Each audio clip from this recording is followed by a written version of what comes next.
Power Moon.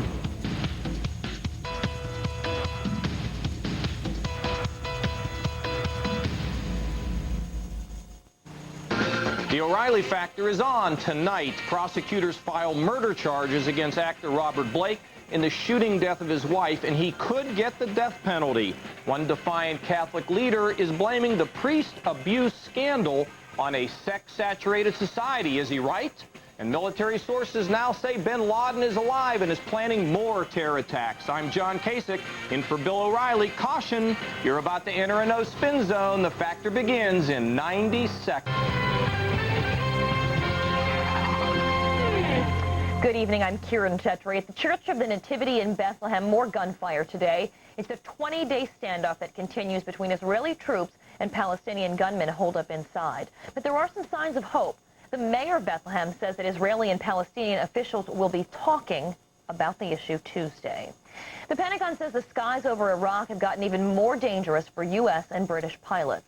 The chairman of the Joint Chiefs of Staff says Iraq has moved more surface-to-air missile batteries into the no-fly zones. General Richard Myers says newly arrived missile batteries were involved in recent confrontations involving U.S. pilots. 4 men accused of murdering Wall Street Journal reporter Daniel Pearl have gone to trial in Pakistan. Sheikh Omar Saeed and 3 others have pleaded not guilty to charges of terrorism, kidnapping, and murder. The proceedings are set to wrap up within 7 days. The defendants all face the death penalty. Pearl disappeared in January, and a month later, a tape surfaced showing his execution. President Bush marking Earth Day by promoting his Clear Skies proposal in the Adirondacks, saying it will reduce smog and stop acid rain and known trouble there in the area. But former rival Al Gore says pollutants are in charge of the president's environmental policies. We're back at the bottom of the hour with more news. I'm Kieran Chetry. The O'Reilly Factor is up next here on Fox.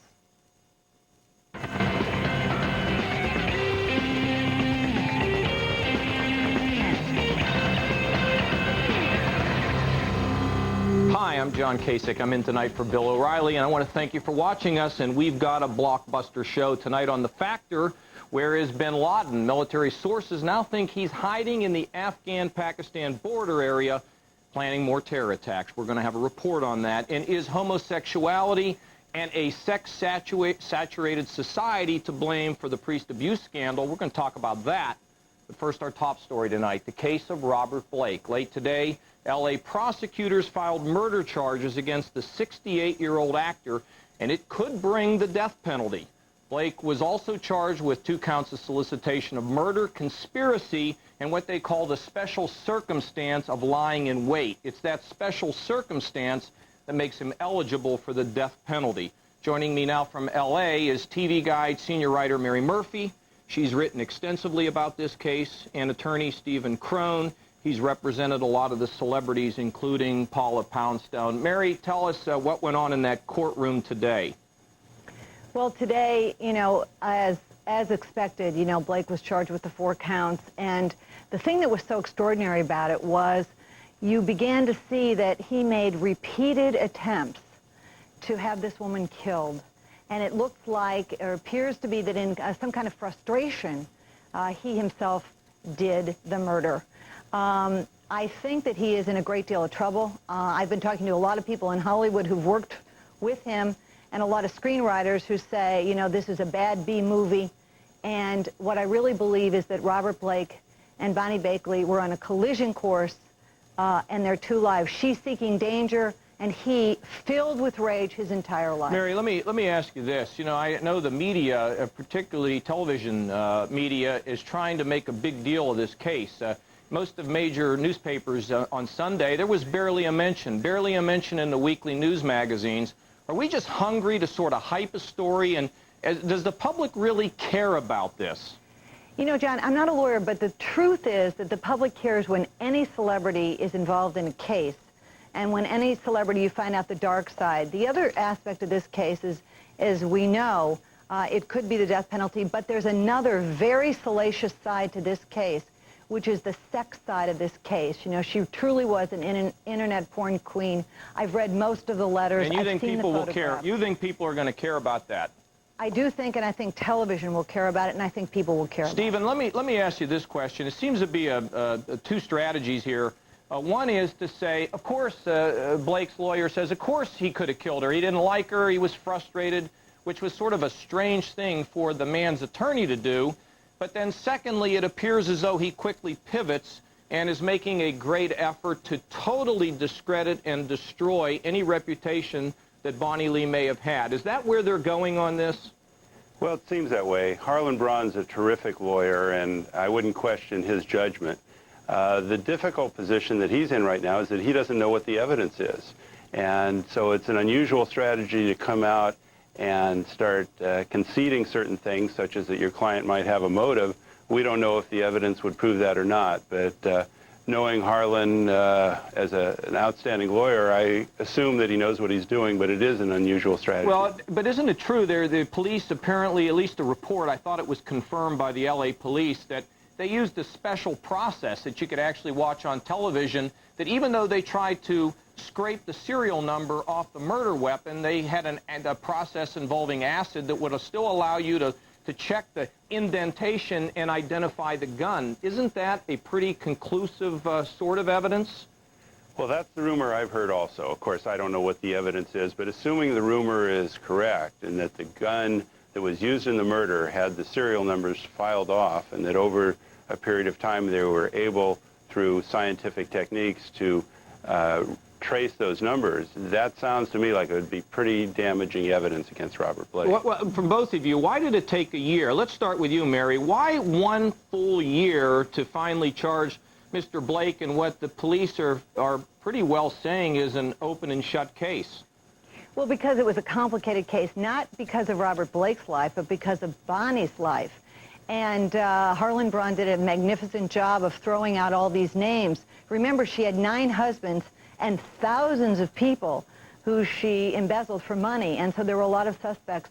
And I really believe that they had to go through every one of these suspects that they thought could be dangerous, and a lot of them were dangerous, to find out finally, to sort of, you know, cross the T's and dot the I's, and they came out with it. Look, I hate to mention the letters, but Stephen, are they worried about another OJ, that they didn't take the, you know, they took the year so they could gather the evidence and they didn't get caught with not really doing an effective job, and they're just worried that another one will walk that they think is guilty, and then there's egg on everybody's face. Is that why it took so long? I think it's even more than that. I think the O.J. Simpson shadow still exists. Don't forget that one could say that the O.J. Simpson case cost Gil Garcetti, the District Attorney of Los Angeles, his job. It may have cost others their jobs. And one of the arguments that they had against the prosecution in the Simpson case was that they focused on Simpson, they didn't look at anybody else, and it was a rush to judgment. Now they've deflected that. They can look back and they can say, we took 11 months, we evaluated all the leads, everything that Harlan Braun told us about this case, we looked into it, and it all came back to the same guy that we thought we had in the beginning. But we've done our homework, and you can't accuse us of rushing to judgment. All right, TV coverage. Are we going to have to go, you know, sunrise to sunset with TV coverage in this trial, or do you think it's likely we're not going to get it? Frankly, I don't want it on all the time. I don't want this. This hype doesn't do much for me.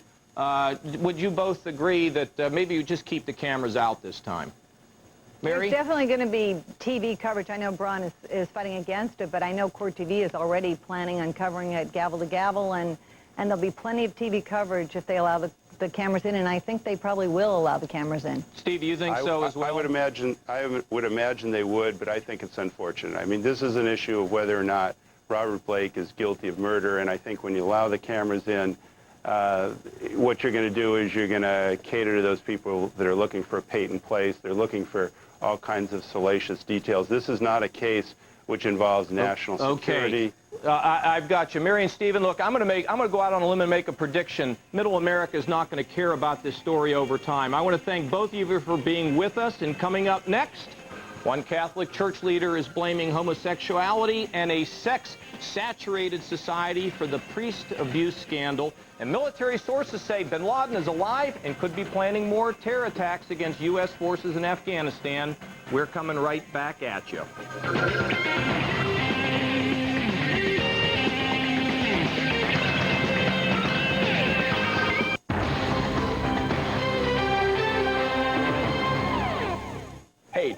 How about that conference call tomorrow? Just doesn't feel right to me. Whatever happened to FaceTime? Somebody should go to Cleveland. I'll go. This wouldn't have anything to do with Holiday Inn Express double points? No, what? That's double, wow. Okay, I don't even know where that came from. When I get back from Cleveland, we'll talk.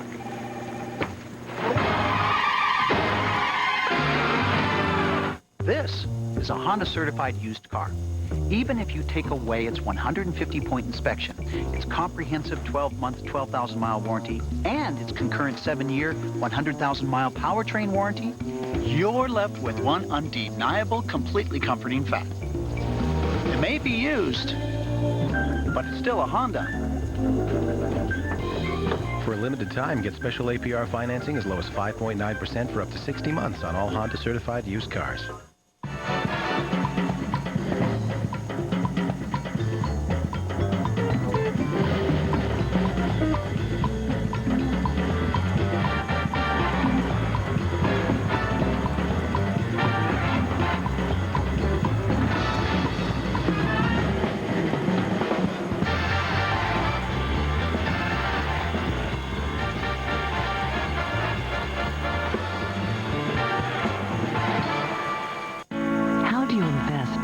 Secure your retirement.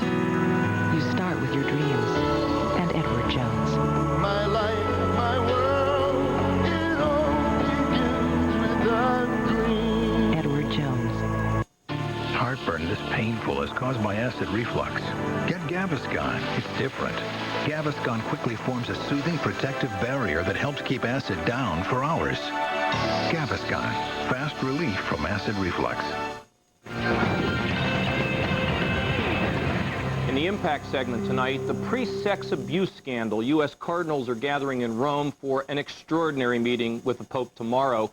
Had some meetings with him today. A summit on the sex abuse scandal plagues the American priesthood, and that's what they're there to talk about and try to resolve. Joining us now from Rome with the latest Fox News Channel's Greg Burke. Greg, give us the background. Hey, John. Well, the American Cardinals have arrived here for the Sex Abuse Summit. They'll be talking with the Pope and other top advisors in the Vatican about proposals to put an end to the problem. Some American bishops want to see a one-strike-and-you're-out rule set up. That's after having been burned in the past by reassigning priests they thought were rehabilitated. There's also been some jockeying for position here. Progressives blame the problem on celibacy. Conservatives say the problem is that there have been too many homosexuals getting through the seminary. It's only 12 hours of meetings, and the Americans are warning that expectations should not be too high. But at least it's the Vatican taking attention, putting its attention on the case, and at this point, the Americans can use all the help they can get. John? Greg, let me just say, first of all, I understand there's a report that the Pope met individually with the American Cardinals, which is really a sign of real progress in terms of them coming to grips with the seriousness of this and the need to do something. Secondly, my sense is the American Cardinals want to get an outline of where Rome and the Pope thinks that the Catholic Church ought to go, and then they fill in the details in June at the bishops' meeting. Is that your sense of what's going to try to be accomplished there?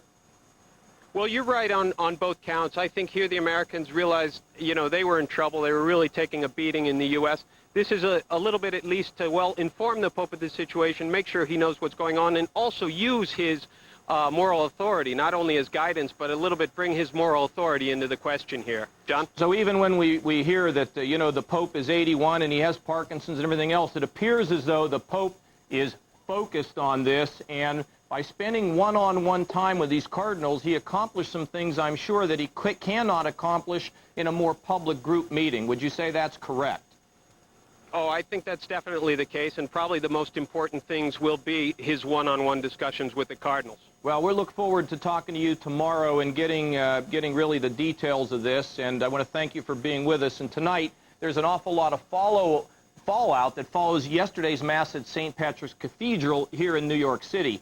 The Monsignor Clark blamed the priest abuse sex scandal on homosexuality, a sex-saturated society, and a constant assault on celibacy by liberals. Joining us now is Bill Donahue. He is the president of the Catholic League. And from Chicago, Claire Noonan from the Church Reform Group, Call to Action.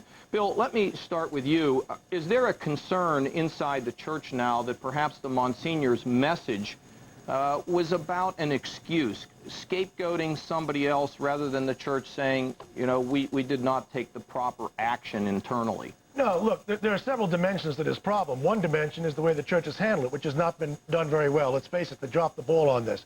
The other problem is what's going on here. You know, when a man puts his hands on an adolescent boy, there's a word for that in the English language, and it's called homosexuality. Now, it would be too easy to say that this is just a homosexual issue. At the macro level, I think it's a lack of governance. But I'm a little sick and tired of hearing about, oh, celibacy and woman priests. We're allowed to talk about everything except homosexuality. You know, I've written that if this turns into a gay-bashing exercise, I will fight it. On the other hand, it is intellectually outrageous and deceitful to pretend that we don't know what's going on here. Too many sexually active gays have been in the priesthood, and it's about time they were rooted out. Claire, let me ask you this question, this issue of celibacy. You know, don't we miss the debate when we talk about homosexuality or heterosexuals who, in fact, are priests and engage in sexual activity? Don't we miss the point that the issue's really about celibacy? The Pope has made it clear that he thinks that celibacy is a gift that people have and a way in which they give themselves to God. I've talked to some Catholic priests about it. They say, we don't understand this. We want to be celibate. What is your take on this? Well, our take is that celibacy is not the cause of this scandal. We agree with the Pope that celibacy is a gift and is a charism that some people have. Our view is just that we don't believe that celibacy should be, those who don't have the gift of celibacy should be prevented from serving the church as priests. The fact of the matter is that most men who abuse children are heterosexual males. Well, look, Bill, I mean, this whole business about celibacy, here in the 21st century, a lot of Americans say, we don't understand it. I've even talked to my wife about this. Tell us about the gift of celibacy. Tell us about people who commit their lives, either as nuns or as priests, to sort of follow the Word of God. And should the church, when somebody makes the vow of celibacy, violates it first time, only time, throw him out? Yeah, let's do that, especially if he puts his hands on the kids. Let's throw him out. You know, celibacy was the understood practice, but it wasn't codified in the Catholic Church for the first 1,000 years. Then in 1139, the Second Lateran Council, they made it, they codified it. The fact of the matter is there are millions of Americans right now who are celibate. They're not in marriage. Gandhi himself elected to celibacy. There were men in the 1950s when I was growing up in New York. I didn't hear about these problems, and they went celibate priests. These problems are mostly of the 1970s and the early 1980s when the sexual revolution hit our society. And that's why Monsignor Clark was right to bring this out. It is a sexually saturated society. You can't sell popcorn in our society without somebody grabbing their crotch. The whole thing is insane. Claire, isn't there something to be said for the fact that this whole sort of sexual revolution, you know, people becoming more free, had a dramatic impact on the attitude of the clergy in the Catholic Church? And the church doesn't really stand for, in this area, necessarily something that's modern, but really something that's holy. Isn't there some truth in the fact that we've seen a relaxation that's really penetrated into the clergy? Absolutely not. I mean, the church has not relaxed its teachings on human sexuality whatsoever. And but hasn't there been an informal sense, just, you know, don't worry about it, this is natural? Hasn't this happened since Pope John XXIII inside the church in a subtle way? I'm sorry, I can't hear you, John. Claire, what I'm asking you is, don't you think that this whole attitude in America towards relaxation has had an impact, a subtle impact inside the Catholic Church in terms of its clergy? No, again, to try to deflect this issue onto American pop culture away from the abuse of power of the bishops is just an insult. We're seeing more and more that these cases are coming out in Colombia, in Mexico, in Ireland, in Poland, in Australia, in Austria, et cetera, and that will continue to take place. Claire, I think that's a very good point, and Bill, I think you have to agree with her. This is becoming a worldwide problem. I think what we do know is it's essential for the church to make a strong statement. One shot, you're out. And the church has got to be clear on this, and we need rehabilitation before we lose it. I want to thank both Claire and Bill for being with us. The story's coming back tomorrow. Coming up next, U.S. is putting together a massive force to hunt down bin Laden, and we will be back to tell you about the most recent news. Thank you.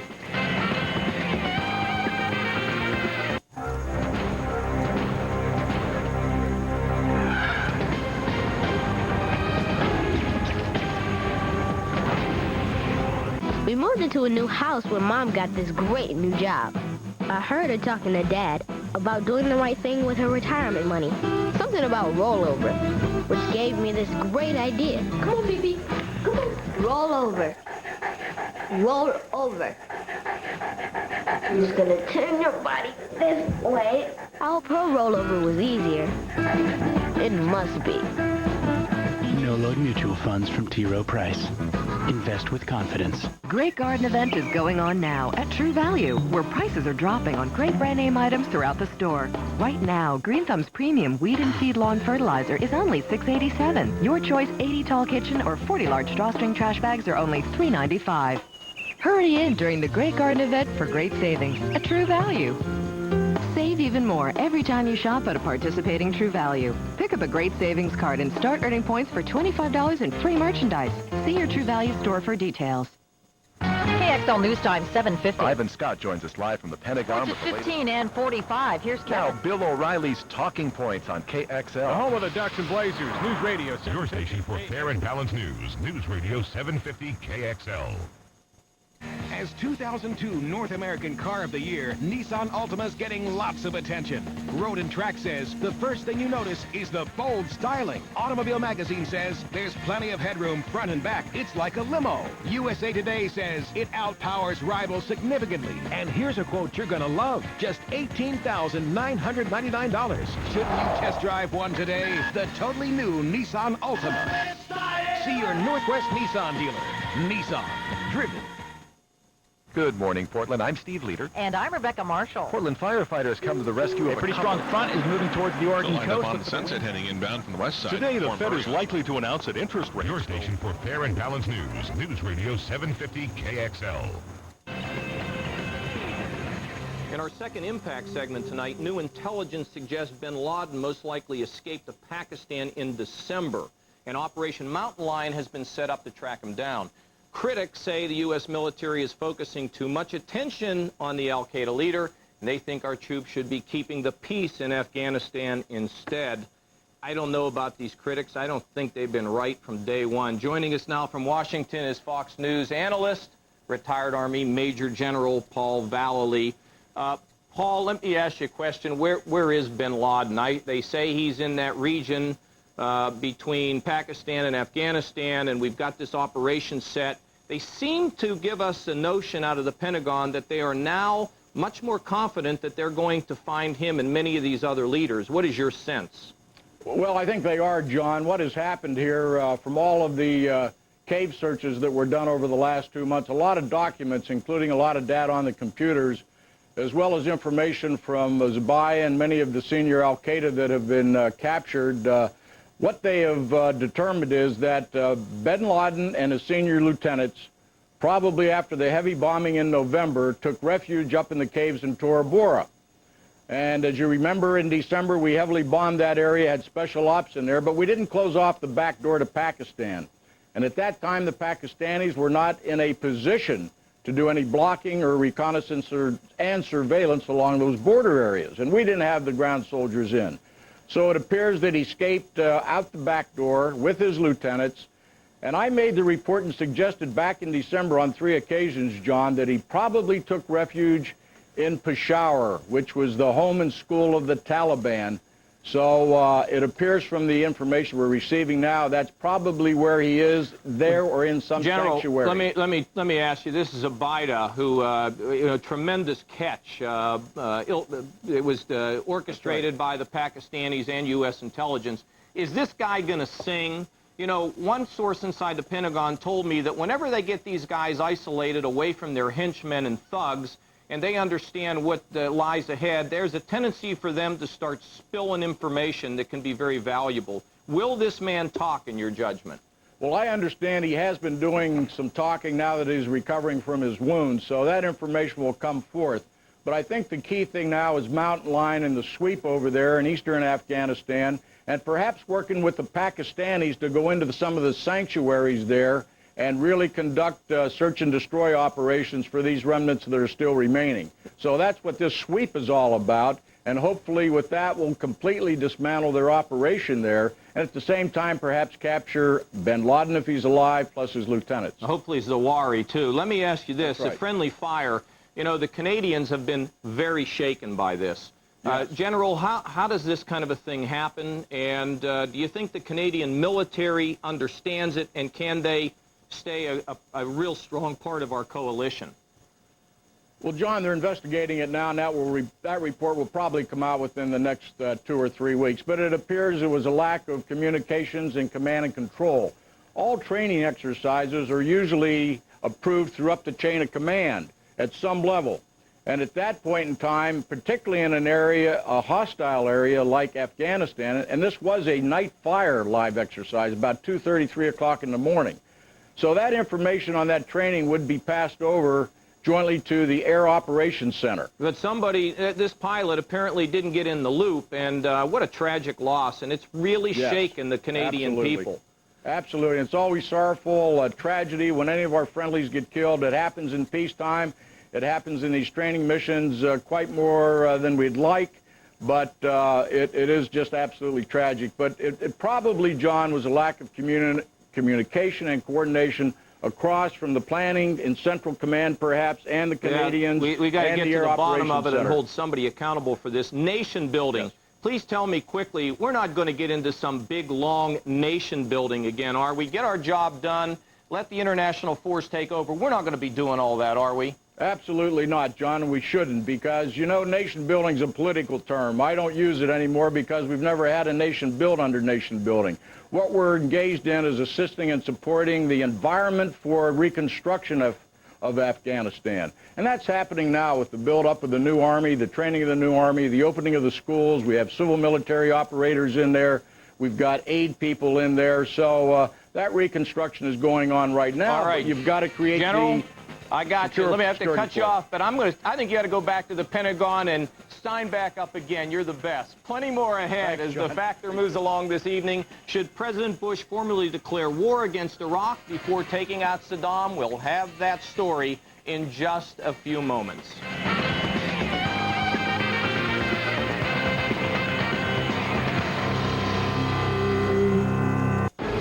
For Lainey Kerrigan, everything was going according to plan. Great man. Great friends.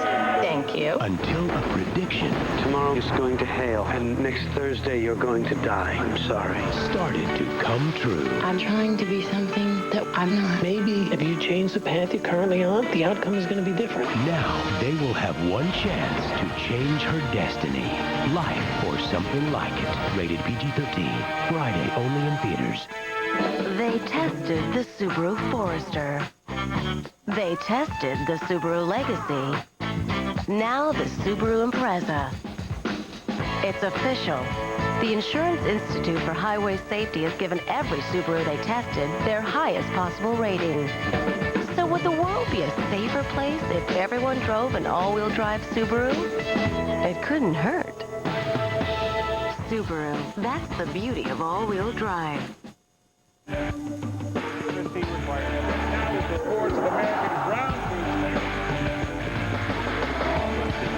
Where the Arab fighters at Al-Qaeda live. 1,000 people died. Hi, I'm Edie Donahue. Tomorrow on Fox & Friends, are we on the verge of capturing bin Laden and Blake in court? We break it all down starting at 6 a.m. Eastern. Join us.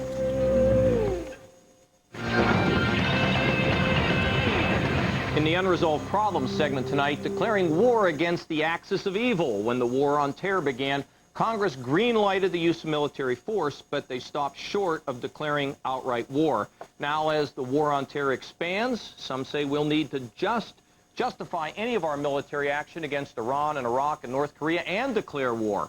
Joining us now from Washington, D.C. is Doug Bondow, Senior Fellow at the Cato Institute.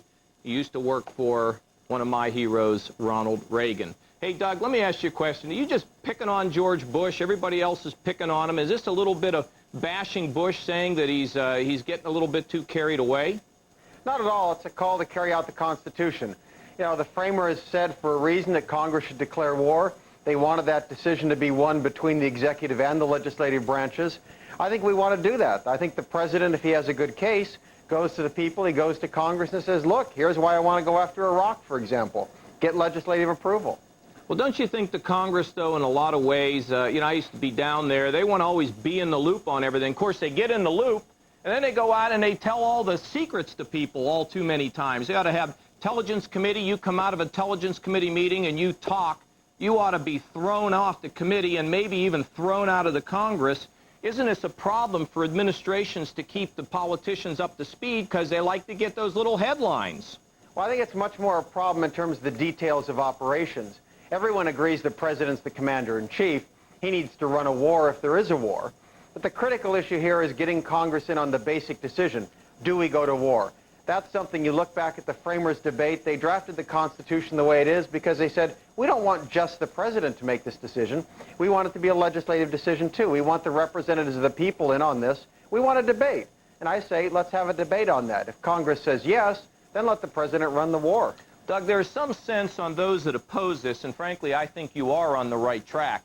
Secretary of State Baker called me at some ungodly hour before we went to war against Iraq, and he said, should we get a vote? And I said, I think so. But there are some critics who say, look, if you start trying to have formal declarations in what is clearly a different kind of war, then you might find yourself in a position of where you alienate nations that are important in terms of being part of our coalition, and it'll risk more U.S. lives. Do you think that's a fair point? No, I think that, look, alienation will come if you fight, not if you declare war. I mean, the difference is whether or not you have a legal basis. Do you have a political consensus? Do you bring the Congress along? But here we are in Washington. Here we are in Washington having this big debate, and we got all these people in the Middle East and in Europe who we want to get on our side, and they see us debating, and they get put off by it, and then we have problems building a coalition. Oh, I think they'll be put off if you do it without a vote. I think that what they need to see is a real consensus in American society. If you make the case against Iraq, get Congress on board, prove that you got the support of the American people, then go forward. I think that makes a much more powerful statement than to have the executive go off and do it without congressional assent. Well, Doug, what about if George Bush decides that there's some quick action he can take against Iraq that strategically makes a lot of sense, and he doesn't tell anybody and gets us in the middle of some kind of an engagement without declaring war, and then we sort of have a fait accompli. Does that bother you particularly? Yeah, that bothers me. I think that, if the president wants, he could go to Congress for a conditional declaration of war. He could say... Oh, no, you don't want to begin... Now, there's an area I'm not sure I agree with you on. As the commander-in-chief, you certainly don't want anybody telegraphing messages to people like Saddam and his henchmen over there. Don't you want sort of a free flow, and surprise is a big deal? Oh, let's face it. The nice thing about a conditional declaration of war is you don't have to act on it immediately. The president's telegraphed his interest by his speech in January and by his references to the axis of evil. If Saddam Hussein has any intelligence, he's got to be assuming he's going to be hit at some point. The nice thing about a conditional declaration of war is you don't say when. You just say if certain conditions are met, the president has authority to act. Yeah, and he could do it on his own time. I guess the only thing I can tell you there, Doug, is we might be able to put 15 countries on the map the way things are going with this. And look, I'd tell you this. I'd agree with you on the issue that when we get into war, Congress ought to be involved and they ought to declare war. But I got to also tell you, in no way do we want to disrupt the ability of the President of the United States to be commander-in-chief. But I thank you for your thoughtful piece. Thanks for being with us. We'll have you again. Coming up next, should parents be held responsible when their kids skip school? We'll have a fact or flashback. Bill O'Reilly takes it to two people in a very strong debate.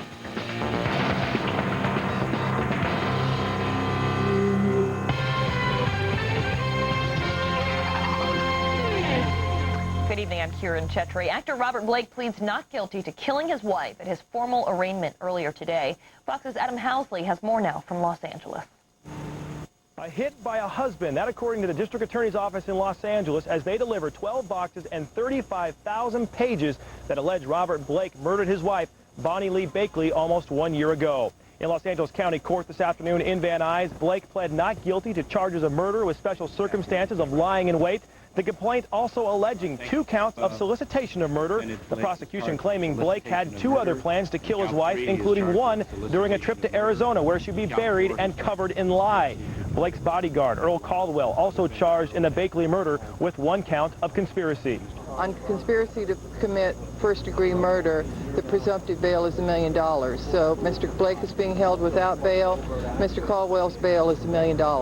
Bonnie Lee's sister Marjorie, outspoken since her sister's murder 1 year ago, claiming Blake was all along responsible, is now only talking to one station. Sources say her plane trip, hotel expense, and security is being paid for in order for her exclusive comments to that network. That's leading to an even more chaotic scene outside a courthouse where a media circus is becoming a daily event. In Van Nuys, California, Adam Housley, Fox News. And we are back with another update for you coming up at the top of the hour. I'm Kieran Chetry. The O'Reilly Factor continues. The arm's still pretty strong, but sometimes the pain is even stronger. So I beat strong pain with strong medicine. I grab control with Advil. There are a lot of pain relievers out there, but doctors know that nothing, not Tylenol, not Aleve, nothing's proven stronger or lasts longer than Advil. Taking control and beating the pain, that's the ball game. You have the strength to get rid of pain. Take control. Take Advil.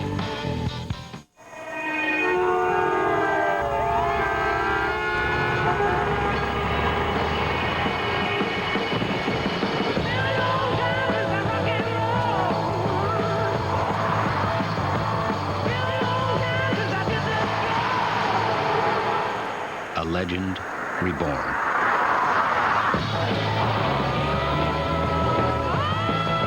Cadillac CTS.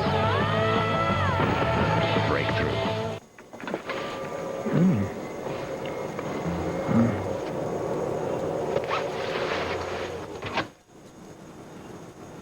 They have more filling.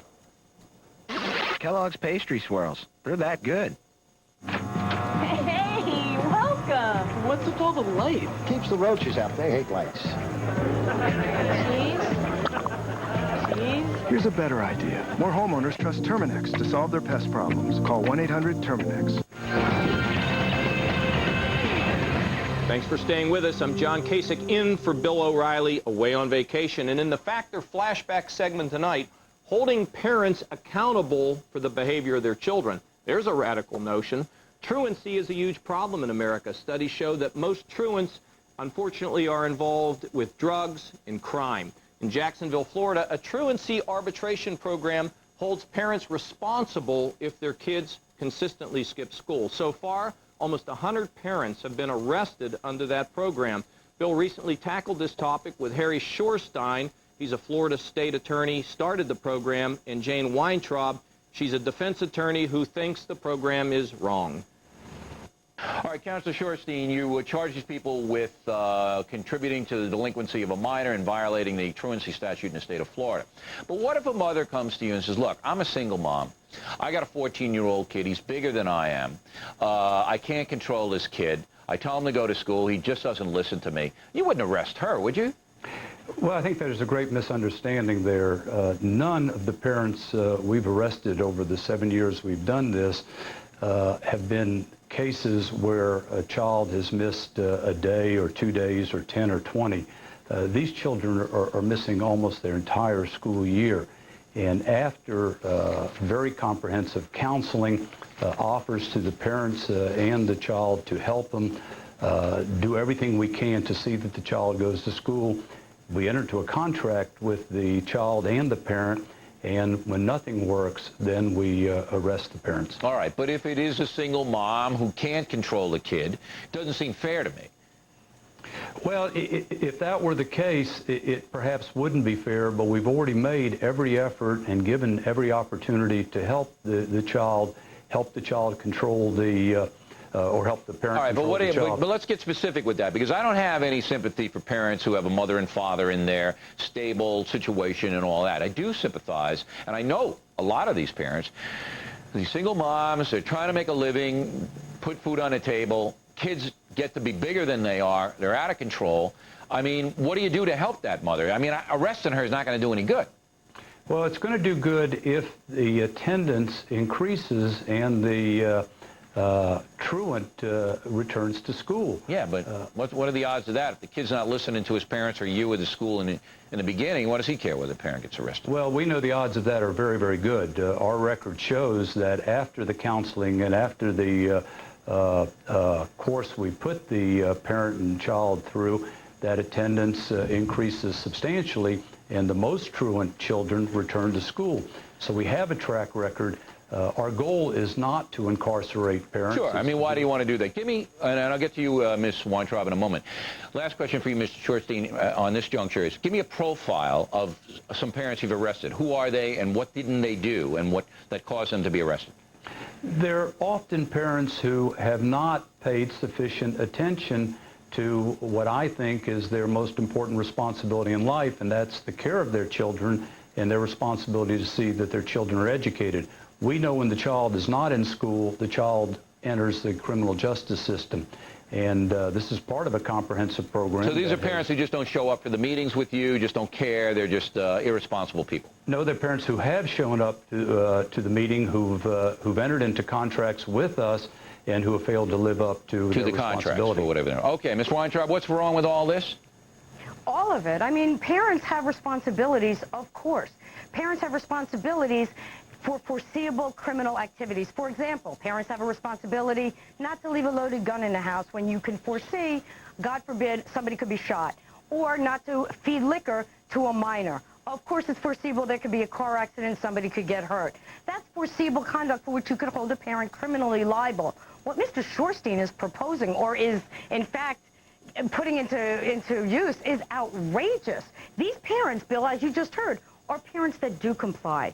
These are single working parents for the most part who drop off their kids, do the best they can do, and they go to work because they probably have other kids also, like most of us that are parents. All right, and so while you're arresting this 15-year-old single mom, who's at home taking care of the 5-year-old? Or does that 5-year-old get to go to the pokey too? I'm assuming that the authorities, because there have been 80 arrested, but in 7 years that's not a lot, take into account, you're kind of making it, Ms. Weintraub, you're kind of making it a sympathetic deal to these people. You know, I know, and everybody watching knows, that there are many parents in this country who don't care about their children, who live life... But there are also many parents who do the best let me get my clear. Who live life intoxicated, who don't force their kids to do anything, and to allow them to run wild. Let's just take those people.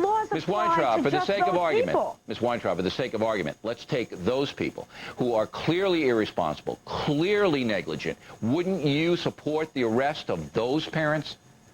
I would not support the arrest of those people in a criminal arena. Why? Because then you are giving the unfettered discretion to someone with such a high moral ground like Mr. Shorstein, who says that in his opinion, they're not performing the most important function in the world. Yeah, the kids aren't going to school. That's a pretty good opinion.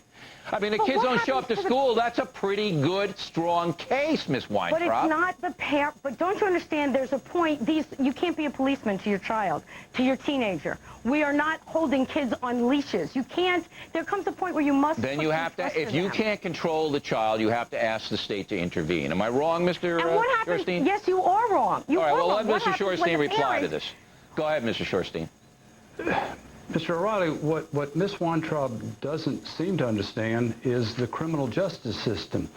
I don't have the unbridled authority to charge and convict an individual.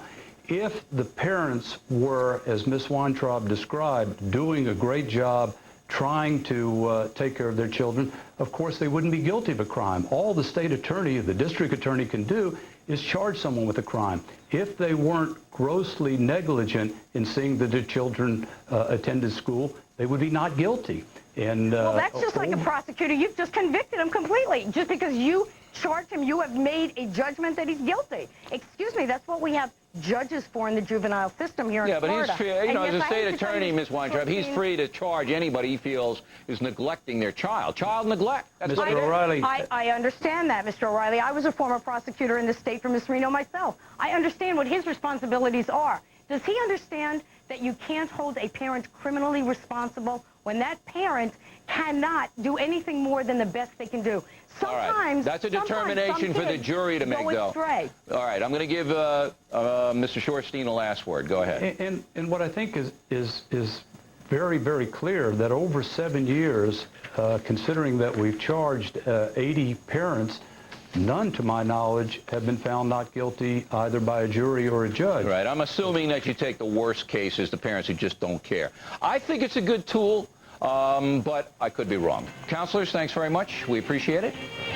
Coming up next, why is America so hated around the world, and how vulnerable are the country's nuclear power plants to an attack from the air? You may not want to know.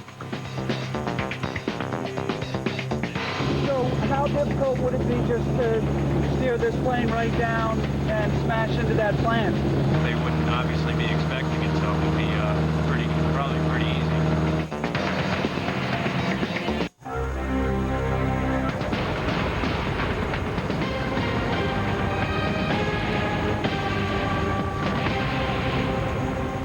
Even people who seem alike can have different nutritional needs. Ensure helps meet those needs. Like Ensure Plus with concentrated calories for energy and extra protein. It's a source of complete balanced nutrition. Ensure Plus. Drink to your health.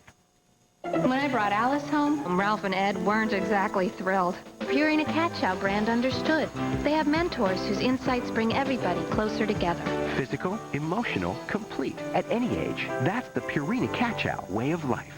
KXL News Time, 7:50. Ivan Scott joins us live from the Pentagon with the latest. 15 and 45. Here's Now, Kevin. Bill O'Reilly's Talking Points on KXL. The home of the Ducks and Blazers, News Radio, your station for fair and balanced news. News Radio 750 KXL. Well, Mr. Limbaugh, what has our little agitator been up to this week? Gluing Mrs. Brendel to her chair? Bringing in your sister's underpants for show and tell? Science project took out East Wing? Do you know where smart Alex like you end up? On the radio? Rush Limbaugh has moved to News Talk 620 KTLK. News Talk for the Great Northwest.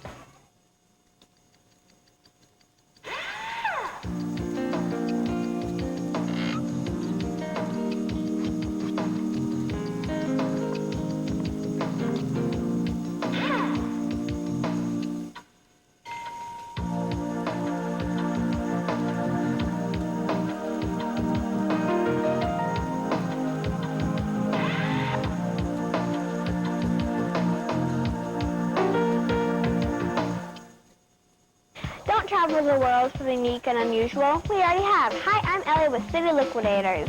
Come see our huge selection of wool rugs or try this high-heeled shoe trip for $1.99. Angel clock, $39, or maybe you need a fountain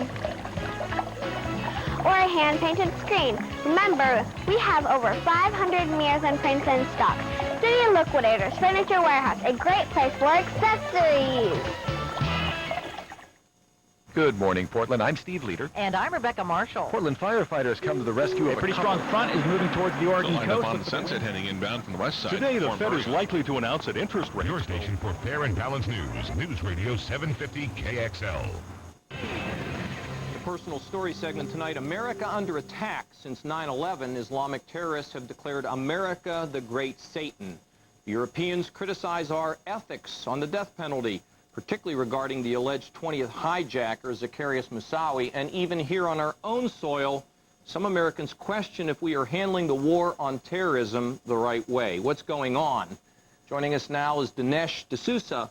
He's the author of What's So Great About America and an unbelievable book on Ronald Reagan. What was the name of that Reagan book? Tell us about that. It was called Ronald Reagan, How an Ordinary Man Became an Extraordinary Leader. You're a heck of a writer. Let me ask you a question. Why do they hate us? Well, Islam, one has to remember, was once the world's greatest civilization. It was the most advanced in wealth, in learning, in art, in knowledge. 7, 8, 9 centuries, right? Yes, and it lasted for quite a while. And then something happened. Western civilization invented 3 new things: science, democracy, and capitalism. And these 3 things made the West powerful, and the West was able to conquer the whole world. America is even more threatening because America has now emerged as the world's most dominant civilization. The American idea is appealing to young people all over the world, And this subverts the authority of the Islamic household. It threatens the mullahs. It threatens the religious authorities. Ultimately, it is the contagious appeal of America, which I feel as a first-generation immigrant, that I think is attractive to so many of us. We come from all over the world, but is also intimidating and threatening to some, and some within the United States. Well, but, you know, in these schools, these madrasas, which the Saudis fund, these are Islamic schools that teach kids at a very young age to kill Jews, to hate Americans. So America is very appealing, but we really have a problem, don't we, when our friends like the Saudis decide to pour money into these radicalized schools and try to brainwash people into thinking that we're an evil. Absolutely. I mean, this is one of the ways in which some of these regimes in Egypt and in Saudi Arabia, they deflect criticism of their own dictatorships by subsidizing these fundamentalists.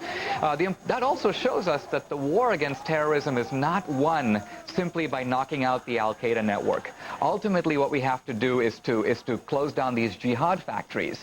And that means ultimately we have to convince people in the Islamic world that American society is not only prosperous, but is also good. Oh, but Dinesh, I mean, I think you have to agree with this, that there is a battle inside of the Muslim world right now. Some who say we can take from the West, we can take from the East, and we don't have to lose our identity, and we'll get advantages and can restore our glory now that we have third world countries. But it's that more radical element of the bin Ladens and the Zawaris who say the only way to reclaim greatness is to destroy the infidels, to destroy the royal family, to destroy the Americans. Isn't this a battle inside Islam, and how do we help the right side win? I think ultimately our long-term goal, if you will, is to convert Muslims into liberals. Now, I don't mean that we want Muslims to stop being Muslims, but what I mean is we want them to respect the idea of consent. See, what the fundamentalists are saying is they're saying if you read the Quran, it promises you prosperity in this world and paradise in the next world. And they say for 1,000 years our side was winning. We were invincible. Even the Crusades, which were mounted to stop us, were a failure. And yet then something went wrong, and the West has surged ahead, and they're saying we shouldn't copy the West. We have to go back, if you will, to the true and that's faith. That debate. And we have to somehow get those who are progressive to win this debate. Does that mean we should be on Al Jazeera? Well, part of it is we have to make the right argument. A lot of Americans will say our country is prosperous, our country is pluralistic, we treat women well. But see, the most intelligent Islamic critics will say, well, so what? So what if you do that? Your country stands for freedom or liberty, but we stand for virtue. We are trying to implement the will of God, and virtue is a higher principle than freedom. So you have to meet that argument. And my way of meeting it in this book, What's So Great About America, my way of answering that argument is to say, yes, virtue is perhaps the primary end of a society, but you need liberty in order to have virtue. In other words, you need to choose freely to be good. Has Bush lost his moral clarity by equivocating in the Middle East? I think that Bush has done very well on the military side of the operation, but I think on the intellectual side, many of our statements, you know, the terrorists are cowards, the terrorists are not really Islamic, and so on, this is not a way of meeting the argument. We have to make the moral case for America. Dinesh, it's a good book. Thank you, people.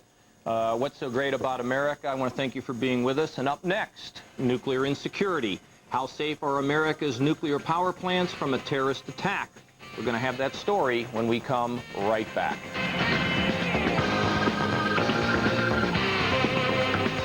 The scandal that was only whispered about. Your secret is safe with me. Now has the critics shouting. You just said everyone knows. Who's everyone? Everyone on this boat, for example. Ebert and Roper give The Cat's Meow 2 thumbs up. You're in love with me, aren't you? Not as much as you are with you. Spry, suave and touching. Kirsten Dunst is charming. I could keep an eye on her for you. Sublimely wonderful. Kirsten Dunst, Eddie Izzard, Edward Herrmann, Jennifer Tilly, in a new film by Peter Bogdanovich, The Cat's Meow. Rated PG-13. Now playing in select cities. Starts Friday at additional theaters. Hey, Dan, how about that conference call tomorrow? It just doesn't feel right to me. Whatever happened to FaceTime? Somebody should go to Cleveland. I'll go. This wouldn't have anything to do with Holiday Inn Express. Double points. No, what? That's double, wow. Okay, I don't even know where that came from. When I get back from Cleveland, we'll talk.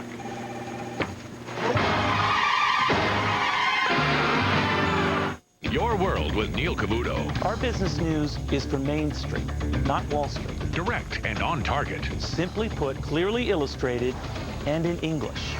Interviews with powerful politicos and the street's elite. We're not pulling any punches. Know your world with Neil Cavuto. It's not just about making money. It's about making sense. On the network America trusts for fair and balanced business news. We are Fox News Channel.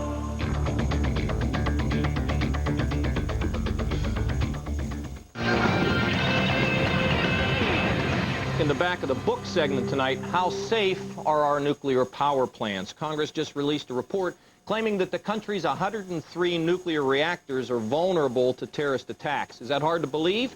Well, Fox News Channel correspondent Douglas Kennedy was able to fly a four-seater Cessna over the Indian Point reactor in Westchester, New York, despite some restrictions.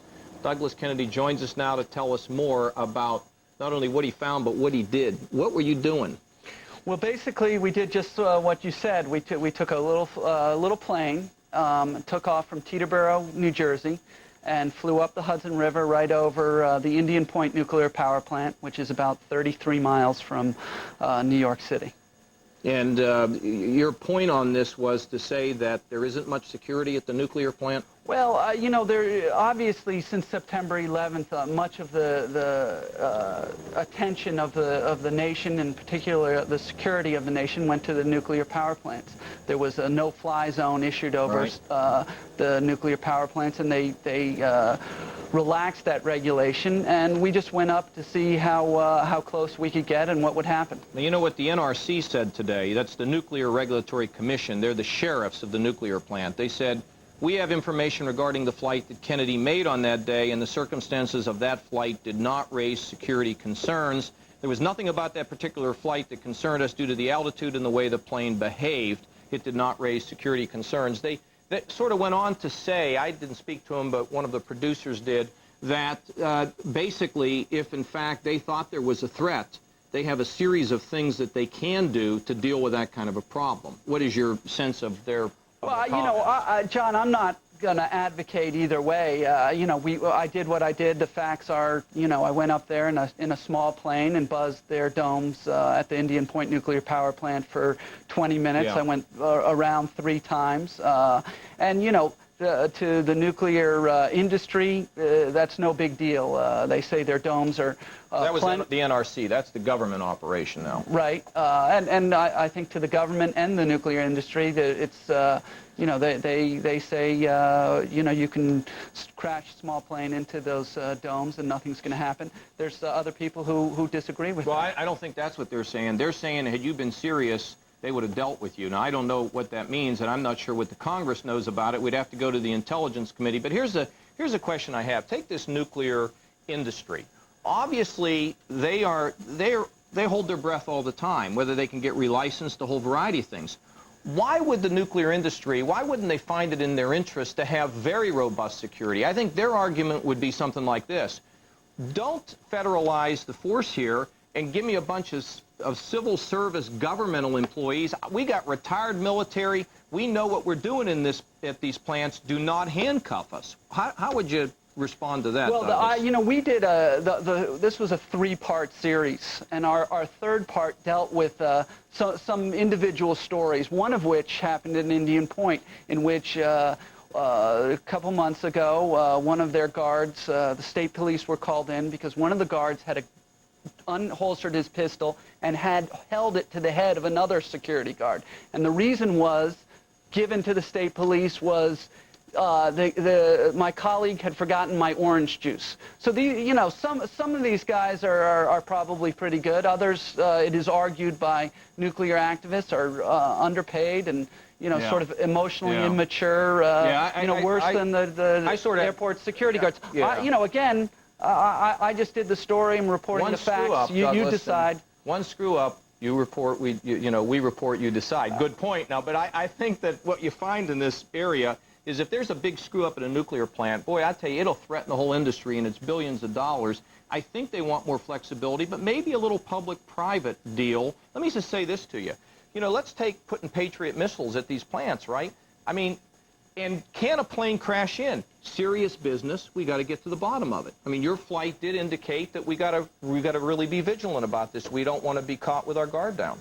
So I guess that's your message as well, huh? Well, again, you know, I report, you decide. You know, that's the message to be decided by other people, I would guess. Don't ask me to go any more plane rides with you, Douglas. Thank you. And that's it for us today. And as always, we want to thank you for watching. Listen, Chris Ferraro, my sweet sister-in-law, is going to have a baby, we hope, sometime this week. Chris, good luck. And to you, Mike, we're saying our prayers, and we're very happy for you. Coming up next on Hannity and Colmes,